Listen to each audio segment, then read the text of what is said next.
क्या हर बार jet streams ही भारतीय monsoon को उत्पन्न करता है या फिर कुछ और कारण भी इसमें शामिल है? देखिए, मानसून का अर्थ है हवा की दिशा में परिवर्तन। इसका बारिश से कोई लेना देना नहीं है। इसीलिए तो भारत में लौटते हुए मानसून से बारिश नहीं होती है, लेकिन फिर भी इसे मानसून ही कहते हैं। तो अब सवाल उठता है कि हवाएं अपनी दिशा बदलती क्यों हैं? वो कौन से फैक्टर्स हैं जो इन्हें मजबूर कर देते हैं? क्या हवा इतनी इंपॉर्टेंट होती है? ये हवा ही है जो पूरी पृथ्वी पर तापमान को मेंटेन रखती है। ये हवा ही है जो पूरी पृथ्वी पर बारिश को सर्कुलेट करती है। और हवा के कारण ही पृथ्वी पर बड़े बड़े मरुस्थल पाए जाते हैं। है ना काफी शॉकिंग? तो आज के इस लेक्चर में हम यही सब जानेंगे कि किस प्रकार ये हवाएं भारत में एक और भयंकर बाढ़ लाती हैं, तो दूसरी ओर सूखा पैदा करती हैं। तो बने रहिए इस इंटरेस्टिंग से वीडियो में। Hello everyone, welcome to this lecture. तो आइए शुरू करते हैं। देखिए, आज दिनांक 18 मई को तापमान 38 डिग्री सेंटीग्रेड रहेगा। आसमान में बादल आंशिक रूप से छाए रहेंगे और बारिश की संभावना एकदम शून्य। ये आज के मौसम की भविष्यवाणी है।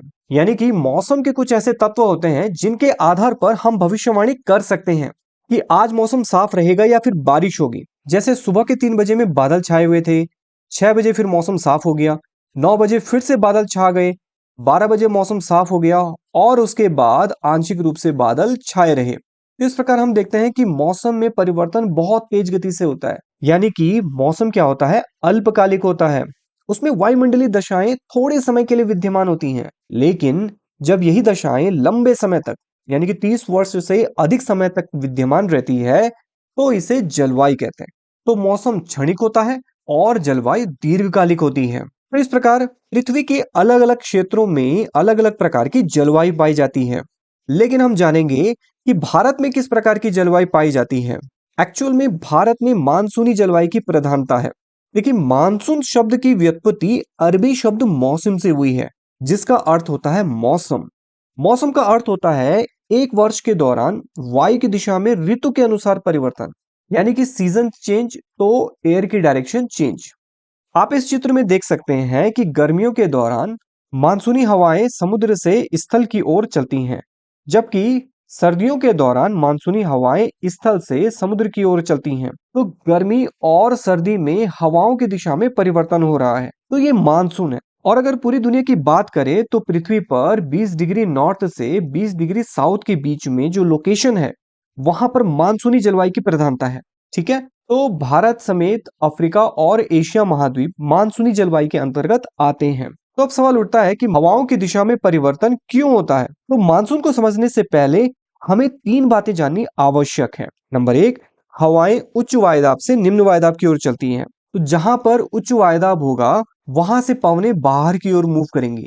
ठीक है, और जहां लो प्रेशर होगा, वहां की ओर पवनें खींची चली आएंगी। सबसे पहले आपको यह समझना है, उच्च वायुदाब से निम्न वायुदाब की ओर। दूसरा, उच्च वायुदाब और निम्न वायुदाब की दशाएं बदलती रहती हैं। मतलब जहां पर अभी निम्न वायुदाब है, वहां पर ठंडी पवनों के आने के कारण उच्च वायुदाब की कंडीशन बनने लगेंगी। और जहां उच्च वायुदाब है, वहां पर यदि शुष्क पवनें चलने लगे, तो वहां पर निम्न वायुदाब की कंडीशंस पैदा होती चली जाएंगी। तो इस प्रकार किसी भी स्थान पर वायुदाब फिक्स नहीं रहता है, वो हमेशा बदलता जाता है। ठीक है, और तीसरा, तापमान और वायुदाब में विपरीत संबंध होता है। यानी कि ठंडी पवनों के आने से वायुदाब बढ़ता जाता है, तो तापमान में अगर गिरावट होगी तो वायुदाब बढ़ता है, और यदि तापमान में वृद्धि होगी तो वायुदाब कम होता जाता है। तो इन 3 जानकारियों के साथ अब हम जानेंगे कि भारत में मानसून आते कैसे हैं। सबसे पहला पॉइंट है शिफ्टिंग ऑफ सब ट्रॉपिकल वेस्टर्ली जेट स्ट्रीम। देखिए, धरती से करीबन 10 से 12 किलोमीटर की ऊंचाई पर वायुमंडल में कुछ स्ट्रॉन्ग विंड्स मूव करती हैं। ठीक है, जिन्हें जेट स्ट्रीम्स का नाम दिया गया है। जेट पवनों का नाम बेसिकली जो हमारे फाइटर जेट है उनके नाम पर रखा गया है। ठीक है, जिनकी स्पीड्स बहुत तेज होती हैं। इनकी स्पीड औसतन 140 किलोमीटर प्रति घंटे तक चली जाती है, लेकिन ये बनती और नष्ट होती रहती हैं। मतलब इनका निर्माण होता जाता है और फिर ये नष्ट हो जाती हैं। लेकिन आपको ये ध्यान रखना है कि ये सब ऊपर वायुमंडल में हो रहा है। ठीक है, धरती पर नहीं। धरती से 10 से 12 किलोमीटर की ऊंचाई पर। और ये तब बनती हैं जब ठंडी और गर्म वायु राशियां आपस में मिलती हैं। देखिए, होता क्या है, पूरी पृथ्वी पर एयर सर्कुलेशन के 3 सेल बनते हैं। पहला है हेडली सेल, दूसरा है फेरेल सेल और तीसरा है पोलर सेल। देखो, जेट स्ट्रीम का जो कंसेप्ट है वो बेसिकली 3D फॉर्मेशन में है। 3D फॉर्मेशन का अर्थ है कि ये जो पृथ्वी है, पृथ्वी के ऊपर जो वायुमंडल की परत है, तो पृथ्वी की सतह के साथ साथ ऊपरी वायुमंडल में भी यहाँ पर घटनाएं घटती हैं। ठीक है, इसको समझने का प्रयास करते हैं।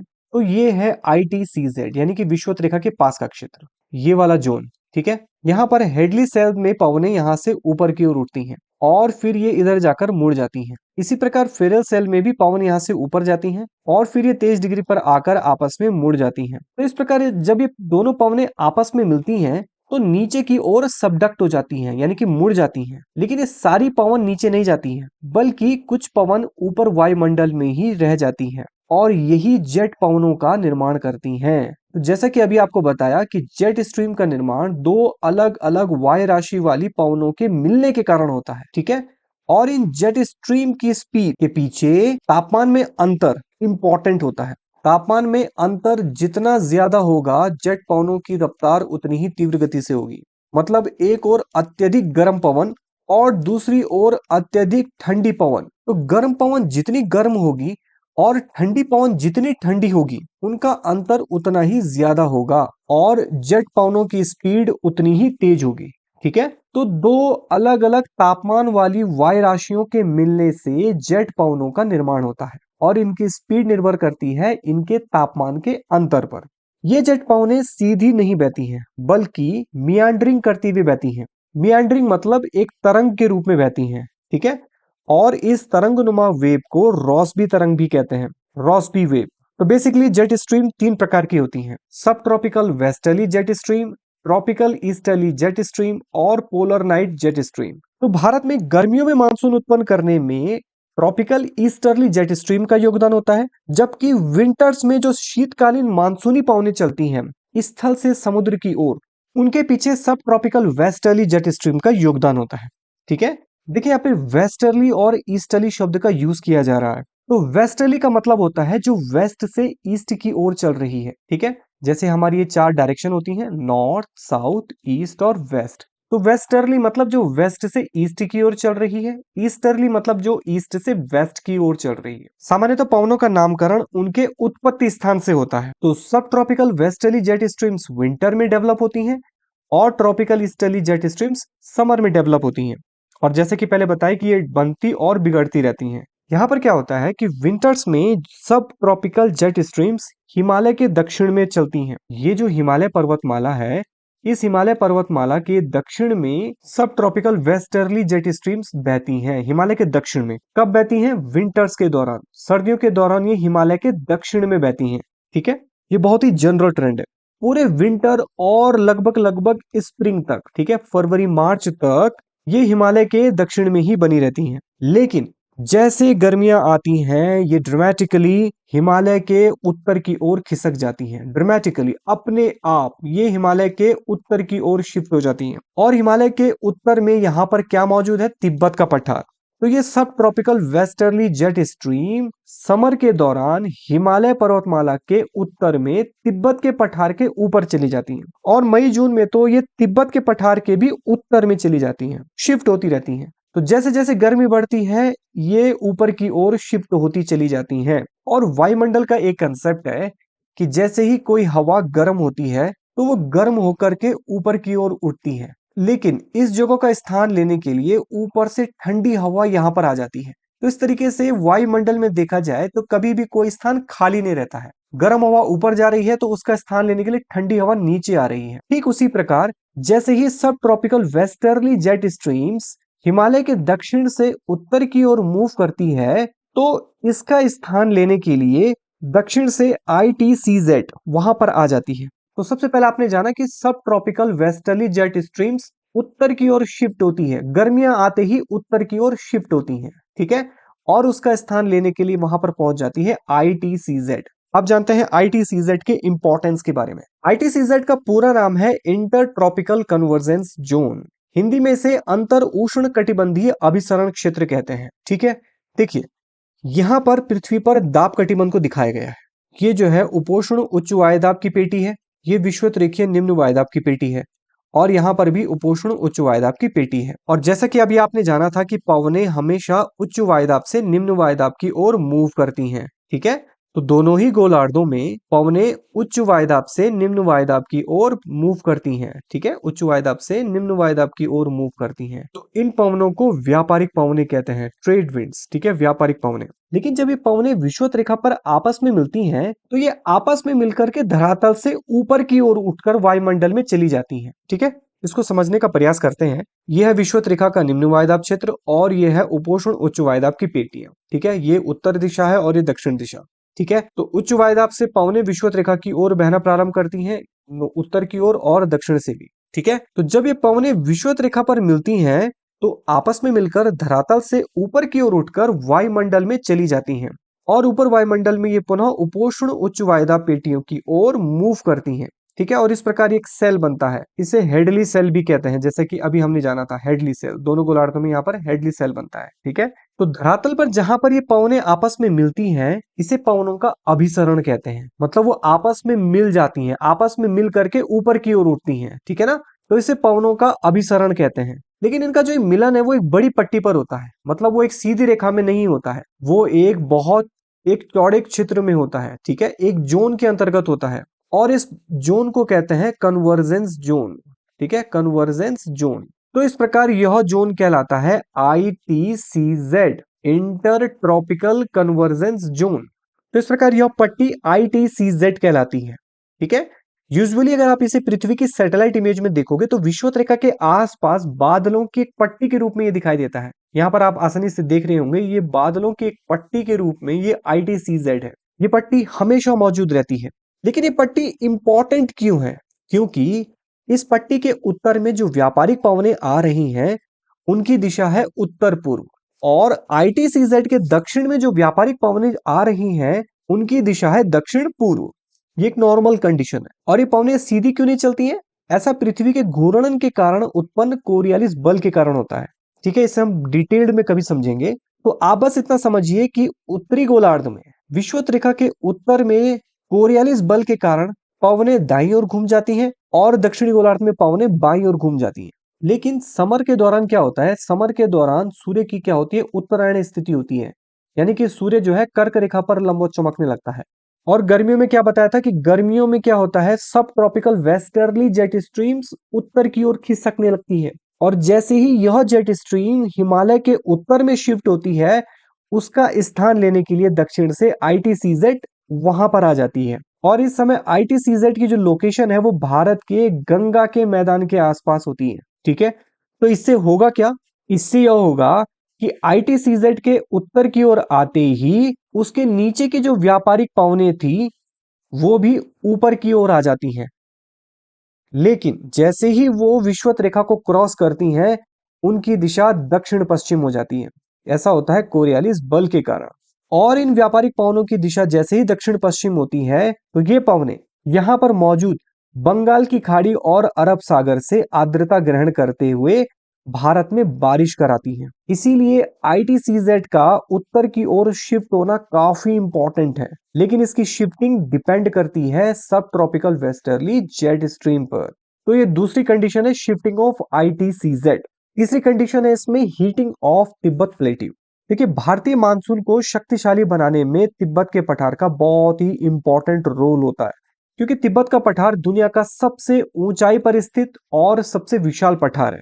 यह समुद्र तल से लगभग 4000 से 5000 मीटर की ऊंचाई पर स्थित है और लगभग 25 लाख वर्ग किलोमीटर के क्षेत्रफल पर फैला हुआ है। भारत का क्षेत्रफल है 32,87,263 वर्ग किलोमीटर। तो आप समझ सकते हैं कि तिब्बत का पठार कितना बड़ा है। तो गर्मियों में तिब्बत का पठार जब गर्म होता है तो ये ऊपर की वायुमंडल के लिए एक भट्टी का काम करता है। जब तिब्बत का पठार बहुत गर्म होता है तो यहाँ की गर्म हवाएं तेजी से ऊपर वायुमंडल में चली जाती हैं और इस दौरान यहाँ ऊपरी वायुमंडल में मौजूद सब ट्रॉपिकल जो जेट स्ट्रीम है, सब ट्रॉपिकल जो जेट स्ट्रीम वहां पर मौजूद होती है, ये गर्म हवाएं इनको डिस्टर्ब करती हैं और उसे दो भागों में विभाजित करती हैं। इस जेट स्ट्रीम का एक भाग नीचे विषुवत रेखा की ओर मुड़ करके ईस्टर्ली जेट स्ट्रीम का निर्माण करता है और दूसरा भाग ध्रुवों की ओर सब ट्रॉपिकल वेस्टर्ली जेट स्ट्रीम के रूप में बहना प्रारंभ करता है। तो यानी कि तिब्बत के पठार के ऊपर जो सब ट्रॉपिकल जेट स्ट्रीम बहती है, नीचे से जब गर्म हवाएं आती हैं तो ये गर्म हवाएं इस सब ट्रॉपिकल जेट स्ट्रीम को दो भागों में बांटती हैं। एक शाखा नीचे विषुवत रेखा की ओर मुड़ जाती है, नई शाखा बनती है जिसे ट्रॉपिकल जेट स्ट्रीम का नाम दिया जाता है, और दूसरी शाखा उत्तर की ओर ध्रुवों की ओर मुड़ जाती है जो कि सब ट्रॉपिकल जेट स्ट्रीम के रूप में जानी जाती है। ठीक है, और ये होता है बेसिकली तिब्बत के पठार के गर्म होकर वहां से उत्पन्न होने वाली गर्म हवाओं के कारण। तो देखा आपने तिब्बत के पठार की गर्मी कितनी इंपॉर्टेंट है, क्योंकि इसी से निर्माण होता है ईस्टर्ली जेट स्ट्रीम का, जो कि भारत में गर्मियों के दौरान मानसूनी वर्षा के लिए एक बहुत ही उत्प्रेरक बल का काम करता है, एक फोर्स का काम करता है। लेकिन यहाँ पे ध्यान देने वाली बात यह है कि ये ट्रॉपिकल ईस्टर्ली जेट स्ट्रीम बन रही है तिब्बत के पठार की गर्मी से।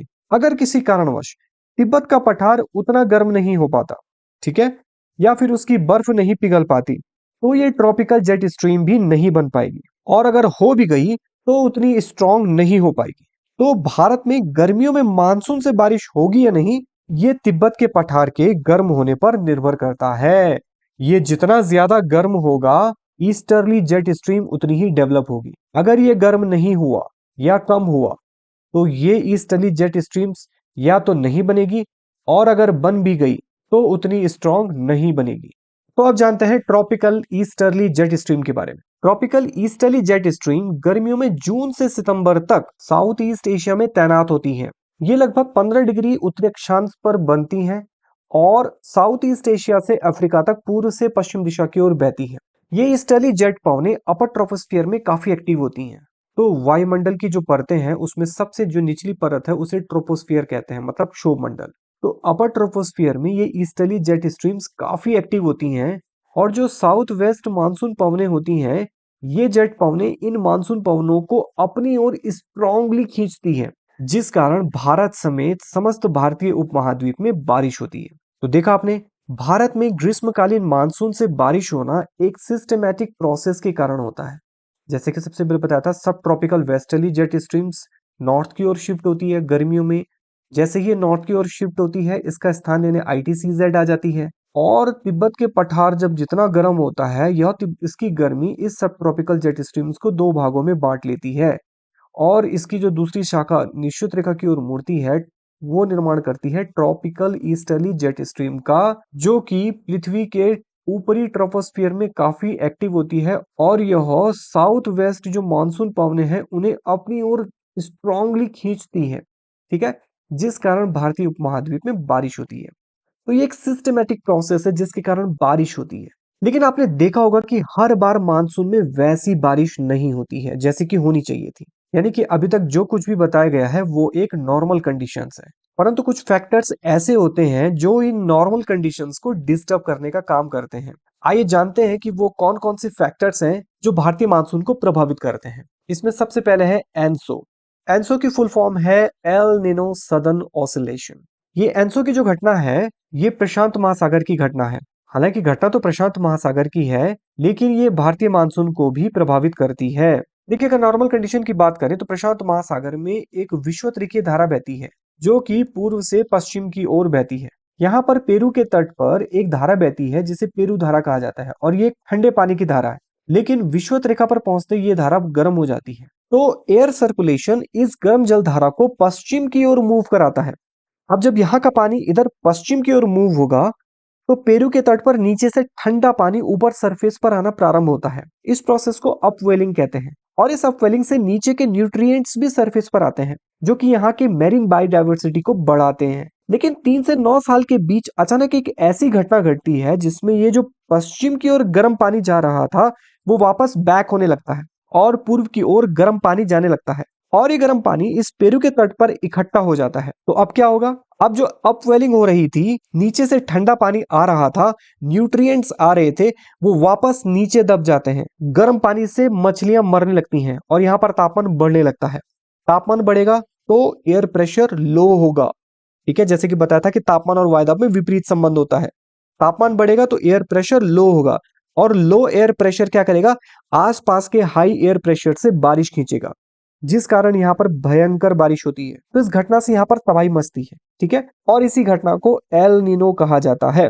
एल नीनो में पेरू के तट पर गर्म पानी की धारा आती है। इसी एल नीनो के कारण महासागरीय धाराओं का क्रम भी उलट जाता है। मतलब इस पेरू के तट पर जो दक्षिण से उत्तर की ओर ठंडे पानी की धारा आ रही थी, इस एल नीनो के प्रभाव के कारण अब उत्तर से दक्षिण की ओर गर्म पानी की धारा बहने लगती है।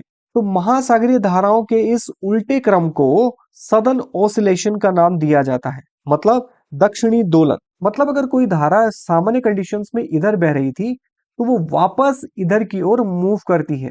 तो जैसे दोलन में होता ना, पहले एक चीज इधर जाती है, फिर वो चीज वापस आती है और वो फिर चीज वापस जाती है। तो इस दोलन के कारण ही इसे सदर्न ऑसिलेशन का नाम दिया जाता है। और चूंकि ये सदर्न ऑसिलेशन एल नीनो के कारण होता है, इसीलिए इसे एनसो का नाम दे दिया जाता है, यानी कि एल नीनो सदर्न ऑसिलेशन। अब इस एनसो के कारण होगा क्या? गर्म पानी की जो धारा जो पेरू से उत्तर से दक्षिण की ओर आती है, नीचे की इस अंटार्कटिक करंट से मिलने लगती है। और अंटार्कटिक धारा का पानी कैसा होता है? ठंडा पानी होता है। तो ये गर्म पानी की जो धारा है, इस ठंडे पानी की धारा को गर्म कर देती है। और यही धारा जब आगे चलकर इंडियन ओशन के पास पहुंचती है, तो इस गर्म धारा के कारण इंडियन ओशन पर लो प्रेशर क्रिएट होता है। जबकि यहाँ पर पहले ठंडी धारा बहती थी, जो अंटार्कटिक की ठंडी धारा थी वो यहाँ पर आती थी, और ठंडी धारा के कारण यहाँ पर हाई एयर प्रेशर रहता था। लेकिन एल नीनो की गर्म जल धारा जब यहाँ पर पहुंचती है, तो गर्म पानी की धारा के कारण यहाँ का जो एयर प्रेशर है वो काफी कम हो जाता है। तो इस लो एयर प्रेशर के कारण ये क्या करेगी? ये हाई प्रेशर से हवाओं को अपनी ओर खींचेगी। ठीक है, तो जो हवाएं दक्षिण पश्चिम के रूप में भारत में जानी चाहिए थी, अब इस लो प्रेशर के कारण वापस यहां की ओर खींची चली आती हैं, जिसके कारण भारत में बारिश प्रभावित होती है। तो एनसो भारत में बारिश को प्रभावित करता है। ये सबसे पहला फैक्टर है। दूसरा है इसमें ला निना।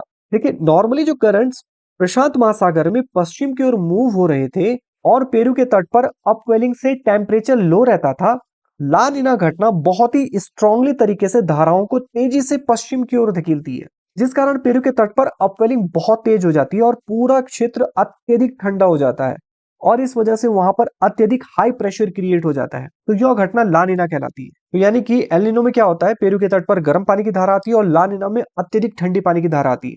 तो अब ला निना के कारण क्या होगा? जो गर्म धारा पश्चिम की ओर आगे बढ़ी थी, यानी कि गर्म पानी की धारा जो पश्चिम की ओर आगे बढ़ी थी, वो ऑस्ट्रेलिया के आसपास आकर टेम्परेचर को काफी बढ़ा देती है। ठीक है, टेम्परेचर बढ़ेगा तो यहाँ पर लो प्रेशर क्रिएट होगा, और चूंकि यहाँ पर लो प्रेशर क्रिएट होगा तो ये आसपास के हाई प्रेशर से हवाओं को अपनी ओर खींचेगा, और ला निना के कारण भी फिर से भारतीय मानसून यहाँ पर प्रभावित होगा। तो इस प्रकार ला निना भी भारत में मानसून को प्रभावित करती है।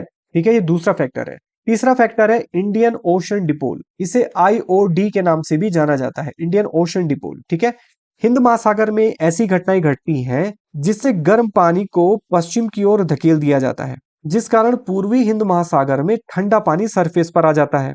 तो इसे पॉजिटिव आईओडी फेज कहते हैं, और नेगेटिव फेज में गर्म पानी इधर फेंक दिया जाता है और यहाँ ये पूरा क्षेत्र ठंडा हो जाता है। ठीक इसका उल्टा हो जाता है।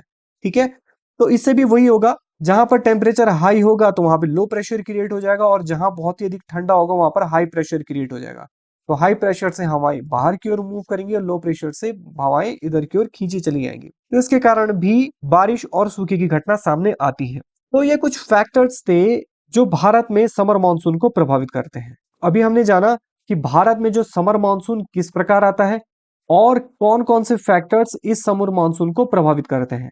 अब बात करते हैं शीतकालीन मानसून की। तो शीतकालीन मानसून बेसिकली सब ट्रॉपिकल वेस्टर्ली जेट स्ट्रीम से प्रभावित होता है। देखिए, सर्दियों में क्या होता है? सूर्य की दक्षिणायन स्थिति होती है, जिससे ITCZ वापस नीचे आ जाता है, और इसके वापस नीचे आ जाने के कारण ये जो सब ट्रॉपिकल वेस्टर्ली जेट स्ट्रीम है, ये हिमालय के दक्षिण में बहना प्रारंभ करती है, और ये जेट स्ट्रीम शीतकाल में हवाओं का रुख उत्तर पूर्व से दक्षिण पश्चिम की ओर मोड़ देती है। और चूंकि ये पवन स्थलीय भाग से होकर आती है, इसीलिए पवन शुष्क होती है, इनसे बारिश नहीं होती है, मौसम साफ रहता है। लेकिन इन पवनों से तमिलनाडु के पूर्वी भाग पर बारिश हो जाती है। क्यों? क्योंकि जो यहाँ पर बंगाल की खाड़ी से आर्द्रता ग्रहण कर लेता है और इस दिशा में आगे बढ़ता हुआ तमिलनाडु के पूर्वी भाग पर बारिश करता है। बाकी देश के अन्य हिस्सों में बारिश नहीं होती है। केवल उत्तरी भारत में जो दिसंबर जनवरी में बारिश होती है, वो वेस्टर्न डिस्टर्बेंस के कारण होती है, पश्चिमी विक्षोभ के कारण होती है। और ये पश्चिमी विक्षोभ इन सब ट्रॉपिकल वेस्टर्ली जेट स्ट्रीम के द्वारा भूमध्य सागर से प्रारंभ होता हुआ भारत में जम्मू कश्मीर में प्रवेश करता है और यहाँ पर बारिश करता है। तो ये वेस्टर्न डिस्टर्बेंस भी इन ट्रॉपिकल जेट स्ट्रीम के द्वारा ही लाया जाता है। तो इस प्रकार भारत की जलवायु मानसूनी जलवायु कहलाती है, जिसमें ग्रीष्म काल और शीतकाल में हवाओं की दिशा बदल जाती है। लेकिन भारत की जलवायु मानसूनी प्रकार होने के बावजूद भी भारत के सभी हिस्सों में अलग अलग जलवायु पाई जाती है। जैसे भारत के लद्दाख के द्रास क्षेत्र में शीत जलवायु पाई जाती है। यह भारत का सबसे ठंडा स्थान है। इसके साथ ही सभी ग्लेशिएटेड एरियाज में भी शीत जलवायु पाई जाती है, जहाँ गर्मियों में भी तापमान हिमांक के आसपास ही रहता है। इसी प्रकार थार के मरुस्थल में उष्ण जलवायु पाई जाती है। तो सवाल ये है कि वो कौन कौन से फैक्टर्स हैं जो भारत की जलवायु को प्रभावित करते हैं। इसमें सबसे पहला है अक्षांश। देखो, कर्क रेखा भारत के बीचों बीच से होकर गुजरती है।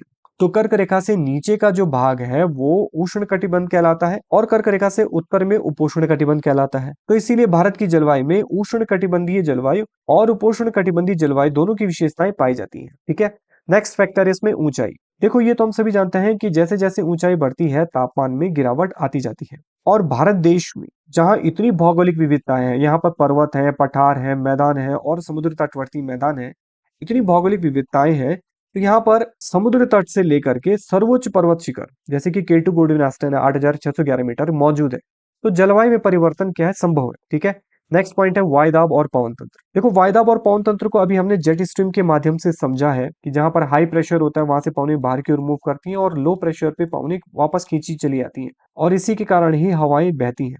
तो हम उसे अभी यहाँ पर रिपीट नहीं करेंगे। नेक्स्ट है इसमें समुद्र से दूरी। देखो, जो समुद्र है वो स्थल से अलग व्यवहार करता है। वो स्थल की तुलना में धीरे धीरे गर्म होता है और धीरे धीरे ठंडा होता है, जबकि स्थल जल्दी गर्म हो जाता है और जल्दी ठंडा हो जाता है। तो रात की बात करें तो रात में स्थल भाग जल्दी ठंडा हो जाएगा और वहीं समुद्र धीरे धीरे ठंडा होता है। तो स्थल जब बहुत तेजी से ठंडा होता है तो वहां पर हाई प्रेशर क्रिएट होता है और समुद्र अगर धीरे धीरे ठंडा हो रहा है तो मतलब वो गर्म है और गर्म होने की वजह से वहां पर रात में लो प्रेशर रहता है। तो लो प्रेशर क्या करता है, हवाओं को अपनी ओर खींचता है। हाई प्रेशर से हवाएं चलती हैं। तो रात में स्थल से समुद्र की ओर हवाएं चलती हैं जिसे स्थलीय समीर कहते हैं। ठीक है। और ये स्थलीय समीर क्या करती हैं, यहाँ के ठंडे तापमान को समुद्र की ओर फेंक देती हैं, जिस कारण स्थल का तापमान सम बना रहता है। वहीं दिन में स्थल बहुत जल्दी गर्म हो जाते हैं और समुद्र धीरे धीरे गर्म होता है। तो ये बहुत जल्दी गर्म हो जाते हैं, तो जल्दी गर्म होने के कारण यहाँ पे लो प्रेशर क्रिएट होता है और ये धीरे धीरे गर्म होते हैं, यानी कि ठंडे बने रहते हैं स्थल भाग की तुलना में। तो यहाँ पर हाई प्रेशर ही रहता है।